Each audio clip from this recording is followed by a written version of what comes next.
Complete. हम लोग कैसे हैं? अच्छे हैं? ठीक है, हम लोग व्याकरण पढ़ेंगे। व्याकरण में हमारा टॉपिक होगा भाषा। ठीक है, पहले मैं आपको समझाऊंगा, लिखूंगा, फिर आपको अपनी कॉपी में लिखना है। ओके, तो हमारा क्या टॉपिक है आज? भाषा। भाषा क्या है? भाषा क्या है?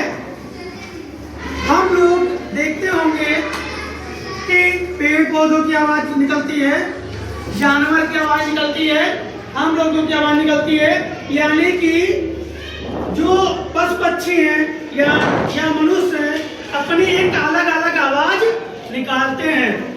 जो आवाज निकालते हैं उसी आवाज को हम क्या कहते हैं? भाषा कहते हैं। मनुष्य की भाषा को समझता है, जानवर की भाषा को समझता है। ओके, यानी कि अगर हम भाषा की डिफिनेशन कहें तो भाषा मन के विचारों को दूसरे को प्रकट करता है और दूसरे की भाषा को समझता है। ठीक है, जैसे एक बेबी है, यानी कि ठीक ये बैठा है, गलत चला गया। ठीक, ये बेबी है, बेबी को अपनी बात बताना है तो छोटा बच्चा होता है तो क्या करता है? वो भी रो के अपनी भाषा यानी रोने की आवाज करता है। तब मम्मी क्या करती है? समझ जाती है। क्या समझती है? बच्चा भूखा है इसीलिए रो रहा है, या बच्चे को फीवर या पेट दर्द इत्यादि है इसीलिए बच्चा ये रो रहा है। तो माँ जो होती है बच्चे के रोने से, और रोना उसको दो प्रकार से होता है। बच्चा जैसे जैसे रोता है वैसे माँ समझ जाती है कि बच्चा हमसे क्या कहना चाह रहा है। ठीक है, इसके बाद जब हम लोग बड़े होते हैं तो क्या करते हैं? आपको कोई बात कहना होता है, आप बात कहते हो तो मैं आपकी बात को समझ जाता हूँ, मैं कोई बात कहता हूँ आप समझ जाते हो, तो इसी को हम क्या कहते हैं? भाषा। ओके, तो भाषा वो साधन है,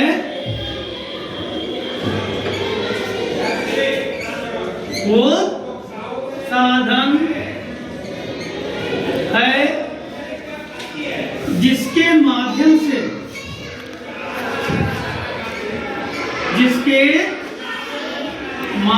से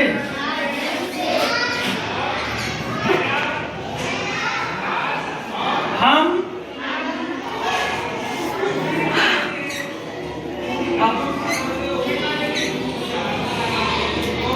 अपने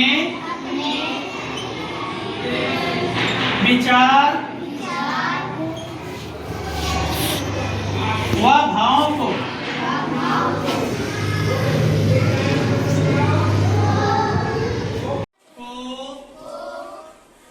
प्रकट करते हैं।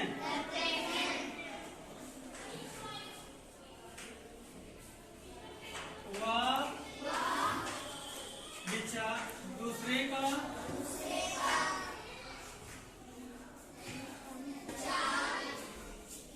भाव को समझते हैं।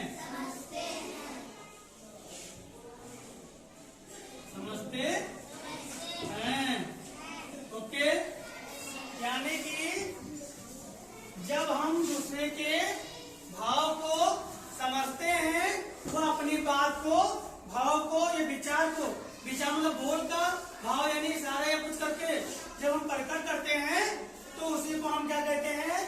भाषा कहते हैं। दूसरे शब्दों में हम अपनी बात को जब दूसरे से साझा करते हैं उसको भी हम क्या कहते हैं? भाषा कहते हैं। ओके, भाषा के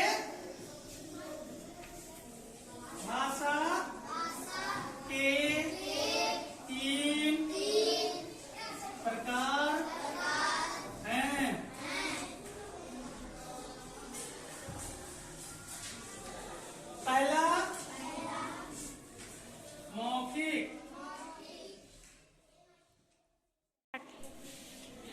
पहला मौखिक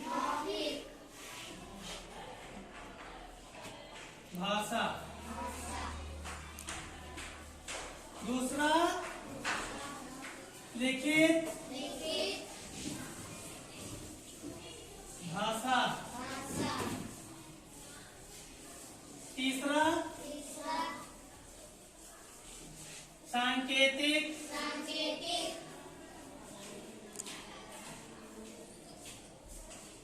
भाषा। यानी मौखिक भाषा क्या है? जब हम एक दो लोग इकट्ठा होकर जब हम बोलचाल करके जब बात करते हैं तो उसको क्या कहते हैं? मौखिक भाषा। या तो जब हम अपने मामा मौसा बुआ इत्यादि के यहाँ जब फोन से बात करते हैं तो वहाँ पे कोई क्या होता है? मौखिक भाषा होता है, क्योंकि वहाँ पर हम इधर से बोलते रहते हैं, उधर से जिसके पास मिलाया वो बोलता रहता है। ठीक है, तो क्या होता है? मौखिक भाषा होता है। लेकिन दूसरा आता है हमारा लिखित भाषा। जब हम आपको पढ़ाते हैं तो आप लोग कॉपी में लिखकर उसको मुझे दिखाते हैं, या तो जब कोई छुट्टी लेना होता है आप लोगों को तो क्या करते हैं?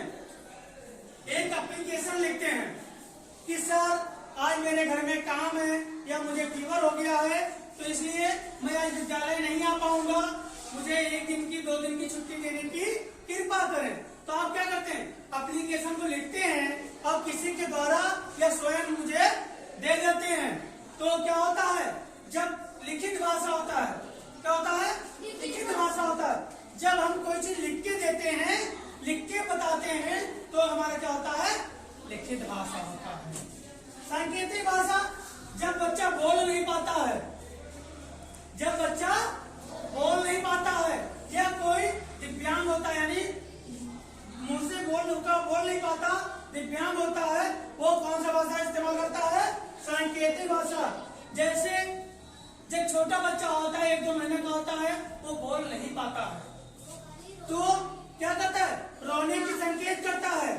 रोने के संकेत में वो बताता है कि मुझे भूख लगा है, मुझे दूध चाहिए, या हो सकता और तेज रोता हो, यानी कि उसको टहलने जाना हो। ठीक है, वो रोने की आवाज से ही क्या करता है? संकेतित करता है। अगर कोई बड़ा बोल नहीं पाता है, उसको भूख लगती है तो इशारा करता, कैसे? यानी कि मुझे खाना चाहिए।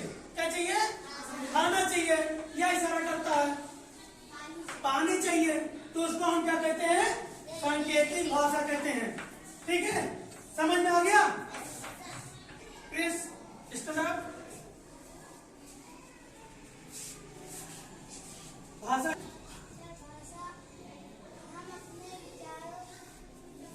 एक मिनट, हम इसको भाषा क्या है?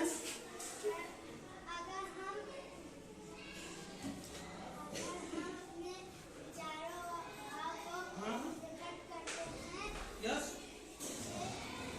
वह दूसरे के भाव विचारों को समझ सकते हैं, उसे भाषा कहते हैं। गुड, बढ़ जाओ। चलिए अनमोल, खड़े हो जाइए। भाषा कितने प्रकार के हैं? कौन कौन से? हाँ हाँ हाँ, लेकिन ऐसे नहीं बताते।